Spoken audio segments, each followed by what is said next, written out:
Sevimli may ayım geldi. Gece yağış səpələndi. Bugün güneş şəfəq saçdı. Quşlar səsləriyle bizi oyatdı. Gözəlliyə baxın siz. Yeridikcə ətir saçır yarpızların qoxusu. Cürbəcür otlar çiçək açıb çoxsu. Ağ, sarı, bənövşəyi, lalələr qıpqırmızı. Ağaçlar meyvəli, hava təmiz.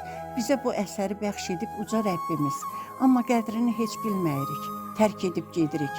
Həyətdə qoyub getdiyimiz pişiklər, itlər bizdən vəfalıdırlar. Gündüzlər yem üçün gəzirlər, axşamlar yenə öz yuvalarına gəlirlər. Miyoldayır, hürürlər, sanki biz buradayıq deyirlər. Qoruyurlar həyətləri. Əgər olsa dilləri deyərlər sizə ayıb olsun. Niyə atıb getmisiniz bu cənnəti?